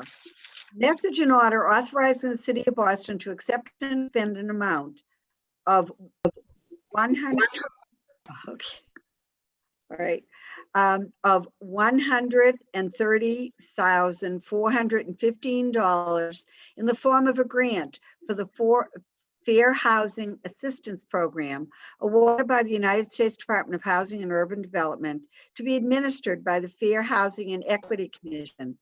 The grant will fund the processing of housing discrimination complaints received by the Boston Fair Housing and Equity Commission. This was referred to committee on March 4th, 2020. Thank you. Thank you. The chair recognizes Counselor Edwards. Thank you very much, Madam Chair. I'll be brief as it is, we're ending the end or nearing the end of our meeting. This is a $130,000 grant to go to help aid the City of Boston's Fair Housing Office in fighting against housing discrimination. And I would like to pull it out to be approved by my colleagues today. Thank you. Counselor Edwards seeks passage of docket 0452. All those in favor say aye. Aye. Aye. Any opposed, nay? The ayes have it, and docket 0452 has been passed. We will now move on to announcements. It's been mentioned a couple of times already, but just a friendly reminder to the public to please complete your census forms. A show of hands from my colleagues, and I will call upon you to make announcements. Thank you so much. The chair recognizes Counselor Asabi George. Thank you, Madam President. It just happened yesterday, so I didn't have a chance to email it into you, but I say my grandmother's last friend, because when my grandmother passed away, Miss Rita Vervich, Punny Vervich, when my grandmother died, she said, "My last friend has died." So I just want to note and ask that you keep her in your prayers. But it's sort of this weird feeling when a woman who referred to herself as my grandmother's last friend has now passed away. So just hold her in your hearts and her prayers, and my mother, who's been her caretaker for the last many years, in her thoughts and prayers. Thank you all for indulging me for that remark. Thank you so much. The chair recognizes Councilor O'Malley. Councilor O'Malley, you have the floor. Thank you, Madam President. Ask for unanimous consent to make a brief statement. Yes. Thank you. Just wanted to acknowledge that tonight, obviously, I know that we'll be adjourning in honor of those whom we lost 7 years ago on the marathon and as subsequent days after.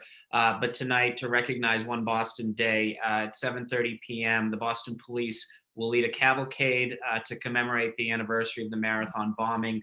Mobile Ops Patrol will lead, and the group will consist of Boston Police, Boston Fire, Boston EMS, and it's a drive to commemorate our healthcare workers and frontline medical personnel. So the group will convene at Schroeder Plaza and then drive by Boston Medical Center, Tufts, MGH, St. Elizabeth's, Beth Israel Deaconess, Children's, Brigham's, as well as the Carney. Obviously, we won't be there, and I know those watching won't be there, but I know we send our love, support, and eternal gratitude not only to our first responders, but to our frontline medical personnel and those who are doing so much to keep us safe and to keep us healthy. So just wanted to acknowledge, again, the great work that I know we all share for our first responders, and how fitting that they are using this day to really acknowledge and thank their colleagues in public health and public safety working in our hospitals and health centers. Thank you. Anyone else looking? Yes, I see the blue hands. Please keep them coming. The chair recognizes Councillor Edwards.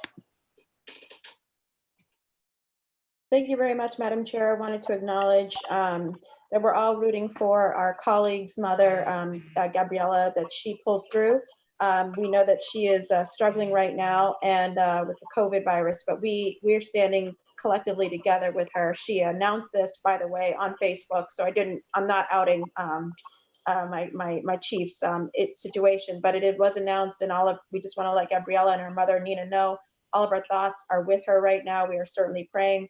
Unfortunately, on the other side, my brother-in-law lost his uncle to this virus and in this moment. So again, extending our thoughts and of course prayers, and also just standing with people in solidarity in this moment. As Councilor Braden had mentioned before, it's one of the hardest times to say goodbye to somebody when you really can't say goodbye to them. So thank you. Thank you. The chair recognizes Councilor Mejia. Councilor Mejia, you have the floor. Thank you, Madam President. I just wanted to acknowledge and thank you for acknowledging that we've hit our first 100 days. Councilor Bach, Ms. Braden, Councilor Braden, and Ricardo Arroyo, and I really do appreciate the warm embrace that we received from our colleagues.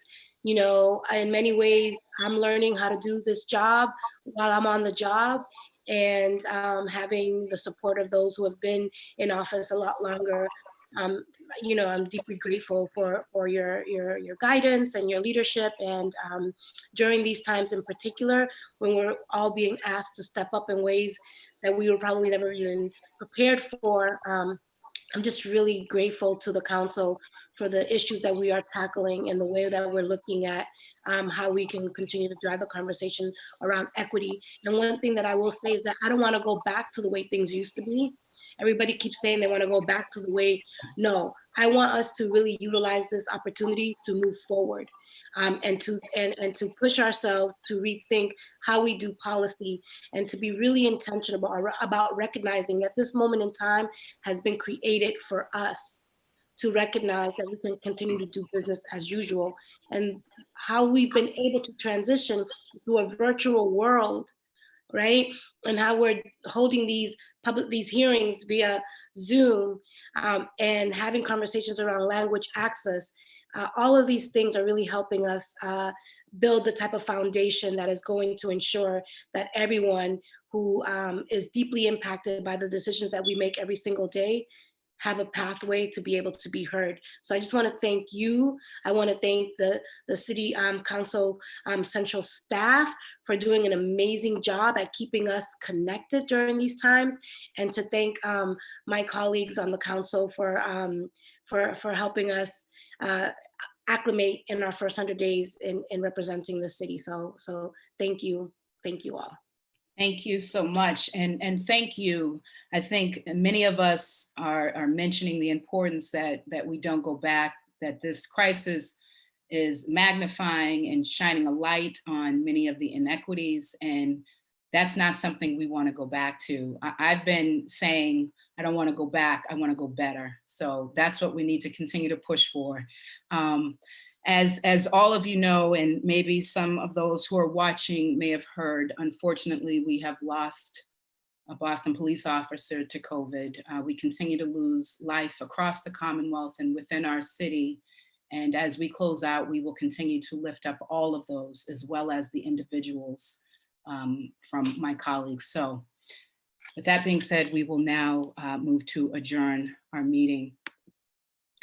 And when we do, we will do so in memory of the following individuals: for Councillor Campbell, Robert Dunn; for Councillor Braden, Donna L. Coletti Cox; for Councillor Baker, Flaherty, and Flynn, Stephen Buddy Norton and Steve Allen; for Councillors Flaherty and Flynn, Larry McCarthy; and on behalf of the entire council, Boston Police Officer Jose Fontanez.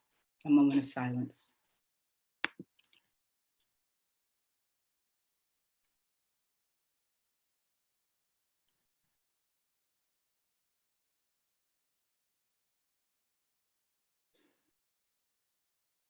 The chair moves that when the council adjourns today, it does so in the memory of the aforementioned individuals, and it is scheduled to meet again on Wednesday, April 29th at 12 noon. Yes, April 29th, 12 noon. We get a break.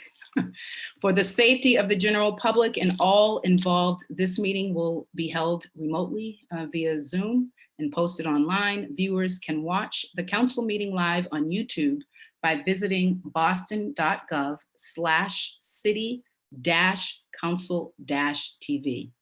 Again, that is boston.gov/city-council-TV. With that being said, hearing no objections from my colleagues, all in favor of adjournment, say aye. Aye. The ayes have it. This meeting is adjourned. Thank you. Kim, do you know where they're I'm gonna doing? call you so we don't live stream our discussion on the YouTube. So I'll call you. All right. Okay, bye.